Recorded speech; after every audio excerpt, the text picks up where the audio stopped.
Hello everyone. This video will go over the AP Stylebook use of hyphens. Now, hyphens are used to join two or more words together to form a single idea.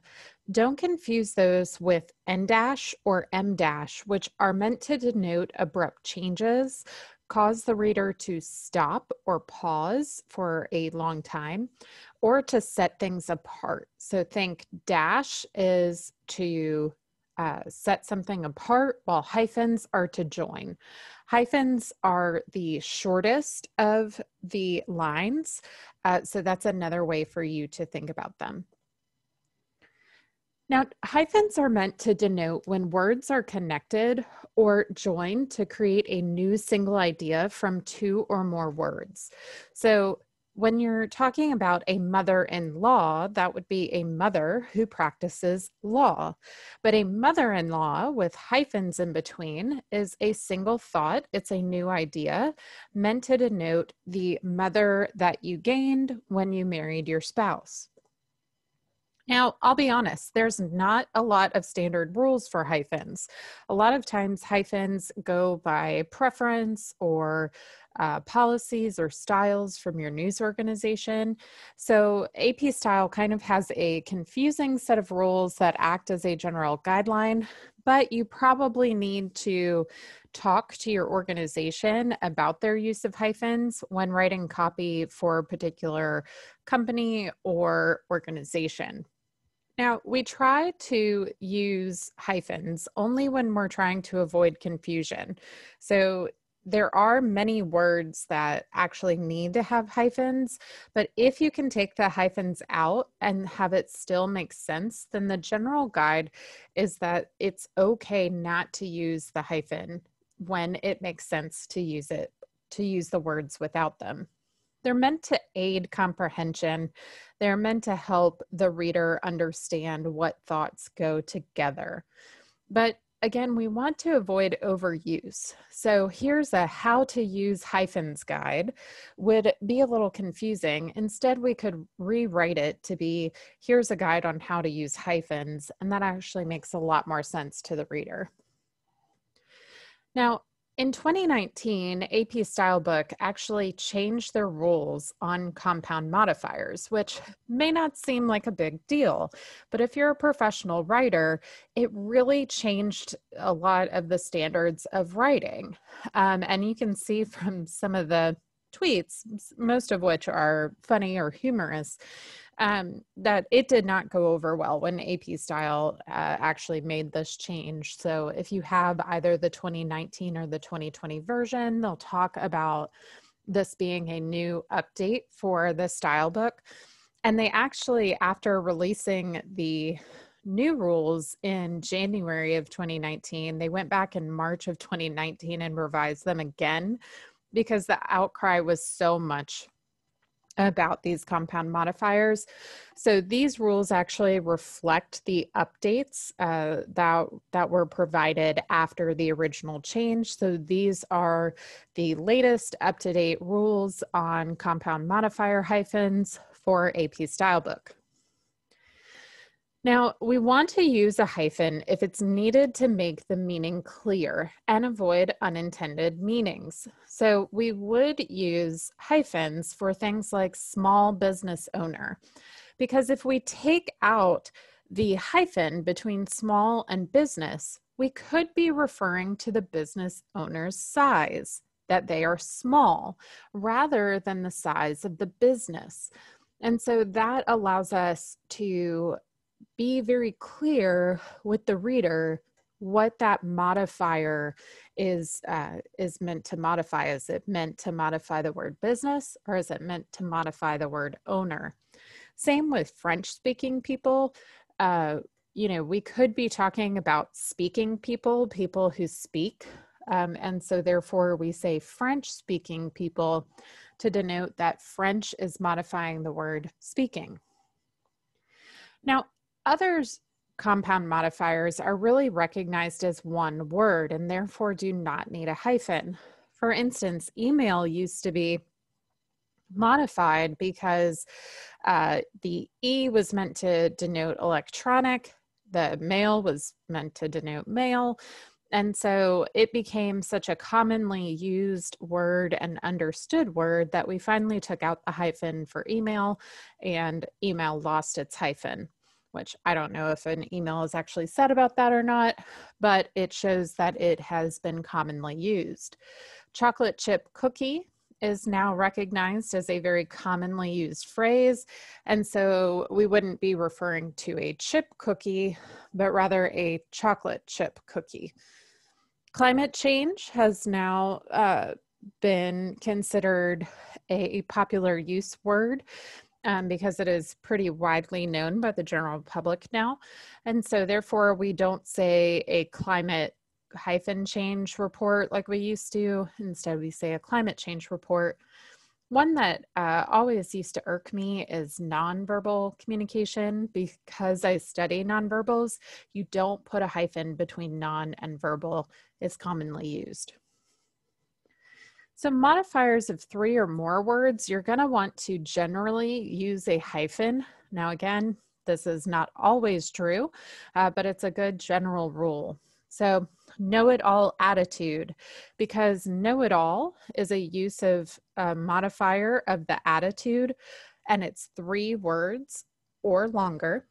It would be hyphenated in know-it-all attitude. But if we're calling someone a know-it-all, as in she is a know-it-all, then we would not hyphenate it because it's no longer a modifier here.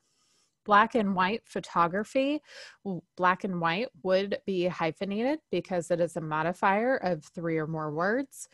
But when we use it in the sense that that photo is black and white, we would not hyphenate it. If the modifier includes adverbs, including very or those ending in ly, then we don't use a hyphen. An easily remembered rule would not be hyphenated because the adverb easily ends in ly, therefore we're not going to hyphenate it. Longer compound modifiers, or those that are not commonly used, also need to be hyphenated for clarity. It should be blast cleaned. Since we don't typically use the words blast cleaned to talk about something, we would want to hyphenate that to let the reader know that that is one thought. That's why that is modified. And then state-of-the-art technology is a longer compound modifier, and so therefore we would want to hyphenate it. The questions were fill in the blank. I go back and forth on this one. This is an example that comes from your textbook. I honestly would not hyphenate this if I were writing this out, but I guess it prevents the reader from reading these as separate words and allows them to be one concept. He'll work arm in arm with the director. Again, this kind of links that phrase together so the reader can read it all at once.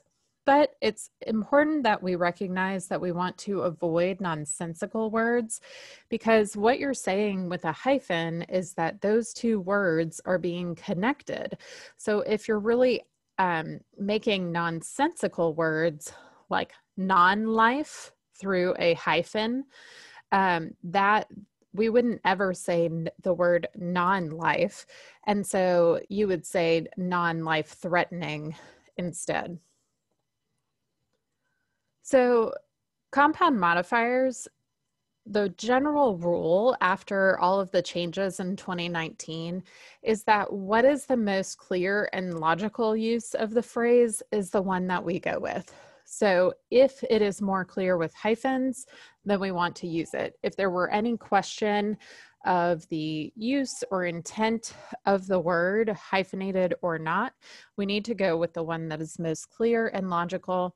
And if you're still unsure after using that general rule, you can always consult the AP Stylebook entries or Webster's New World College dictionaries. So some other rules or things to watch out for with hyphens are the use of the word re, which is a prefix in most cases, but re can either mean to repeat or it can just be the start of a word. So for instance, the park is a recreation on the left means that they recreated something. They created something again. Here we have the Ark encounter, where they recreated Noah's Ark based on biblical examples, and they built this giant ark. So this is a park that is a recreation of Noah's Ark. But if we say the park is for recreation, then we're talking about exercise. So you can see that the use of the hyphen here changes the meaning of the phrase. So be very careful with the word re. We also want to watch our use of well.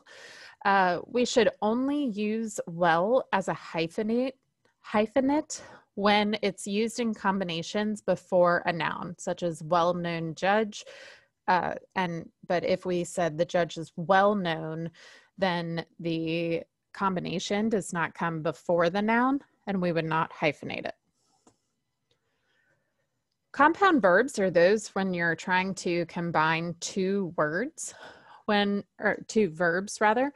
When verbs combine with an adverb, preposition, or both, then we will not use a hyphen.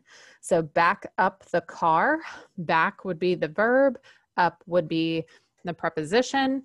So because those words are next to each other, we do not hyphenate them. Set out, set is the verb, out is a preposition. So we would not hyphenate that. Generally, you do hyphenate compound verbs though, such as speed walk, spoon fed, things like that. Compound nouns we only hyphenate them when the hyphens are needed to avoid confusion. Again, merry-go-round is a pretty common phrase, but if you were just reading very quickly through something, having the hyphens between it alerts the reader that those are just one phrase. So we would have merry-go-round. One-word compounds are words that are normally one word. They need to be separated when you add a modifier, so it's clear where that modifier goes. So an example from your book is car maker. So if we were going to say a fast car maker, then the modifier fast really belongs to the word car. Because we're not talking about it being a fast maker. You know, we don't know whether the production of those cars is fast or not, but the cars that they are making are fast. So fast car maker. So even though car maker is a one-word compound, we're going to split up that compound word when we add a modifier and hyphenate it. But, you know, I question this rule because there are some common uses that we might not use this for. For instance, if I were talking about a bookstore that sold used books, do I call it a used hyphen bookstore? Do I call it a used bookstore? Do I call it a used bookstore? So this can get kind of tricky as well. Try to refer to your AP Stylebook or Webster's or whatever your organizational policies on hyphens are. Now, heritage is important that there are no hyphens between dual heritage items because each heritage is meant to stand alone as its own identity. So that is why we no longer hyphenate heritage terms as of 2019. So Native American, Asian American, African American, those do not have hyphens. Please remember that African American is not interchangeable with the term Black or person of color. African American only refers to those who have a dual heritage in the United States as American, who also have heritage descent from Africa. So I know in the United States, we tend to use those words interchangeably. It's important that we don't, because those are two different identities. We will use hyphens for common prefixes and suffixes. Prefixes go before the word, such as self, all, ex, half, where suffixes go at the end of the word, free, based, elect. It's also important to note that you would not capitalize the word that comes after, or the you would not capitalize the suffix because it's considered part of one word.